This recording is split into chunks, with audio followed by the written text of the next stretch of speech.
Making the Invisible Visible, Black Women 365 days of the year.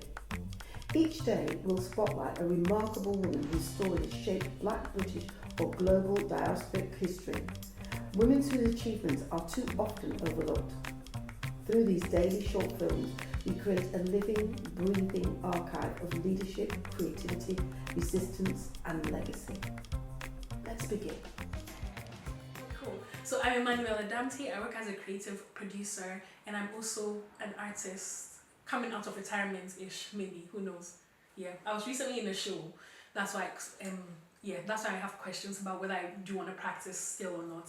Because I trained in musical theatre, but since graduating I was like, you know what, maybe I don't want to be a performer. I was in a really beautiful ensemble piece like last week and I was like, oh, maybe I do love dance, maybe I do love performance. So artist question mark, but definitely creative producer. I also work in like the digital space, so social media management, storytelling, through short form content as well.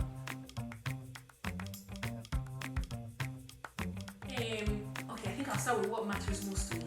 I think what matters most to me is making it happen, like being able to see artists kind of like vision and kind of effort and years of work and practice come to life in like this one moment, or however many performances you have on stage. I think there's something really beautiful about that, about all the work that goes into making that happen. And I think whatever role I have in a production, whether I'm producing it, whether I'm an artist, whether I'm doing the social media for it, I'm all about how do we make what is in your head, what you've been working towards happen, how do you communicate that to your audience, how do you move them, how do you make them feel what it is you want them to feel or what you're feeling or asking about.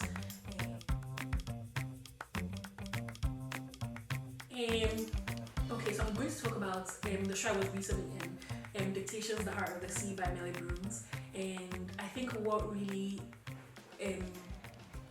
healed my heart, really touched me and really moved me was kind of like the breadth of collaborators that were involved in the piece, because we started developing it in 2023, not knowing what it was going to be, who was going to be involved, and it ended up being like a 10-person ensemble.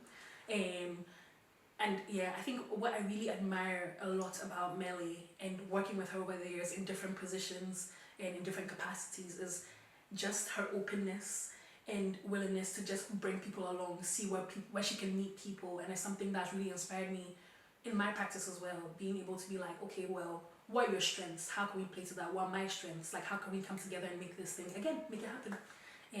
So yeah, I mean, it did happen recently, but I've been working with Melly for a lot of my career since graduating, and I think that's something about her that's always inspired me. So yeah, I guess Melly Brooms is the person that has been,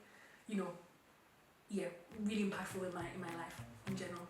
Yeah, beautiful. Okay, so I think someone even said this recently.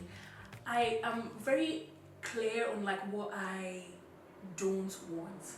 I think since going to drama school and having like a very like traumatic and difficult time, sometimes I'm like, I'm not really sure what I'm working towards or what I want or what the ideal might be, but I'm always very clear on like, actually no, this we don't want, this we don't want that. So I'm quite decisive about those things.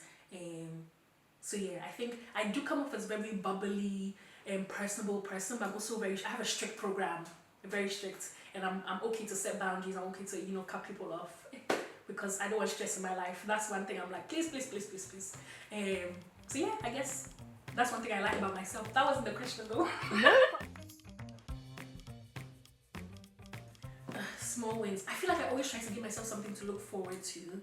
So I think I always have a holiday planned. So I have like 2. So I always go back home to Ghana at the end of the year, and then I have my best friend has a birthday trip every April. So those are things that I save for, and I'm like, this is my time to like decompress. But I also love lip gloss so much. Very recently obsessed with it. So whenever I'm like either having a tough time or have done something that was hard or something I was procrastinating and I finally did it, I'm like, let's go to the store and get lip gloss. So love that. I also love Lego. I love making things, no matter what it is. I love like little finicky bits, following the app, putting it together. I love repetitive tasks as well. So Lego is ideal for me in general. So yeah, I kind of make space to do things that I'm like, okay, I don't really have to think. I can just do this thing, or I can just also just have this lovely plus, which I love. Yeah. Thank you for joining us for today's story. Making the Invisible Visible is our commitment to ensuring that Black women's histories and contributions are recognised, valued and kept in daily circulation. Across 2026, we will continue to share these powerful narratives, 365 days of impact, brilliance and inspiration. Stay connected, join the conversation and help us champion the women whose journeys continue to shape our world. I'm Paulette Brooks and I'm looking forward to seeing you tomorrow for the next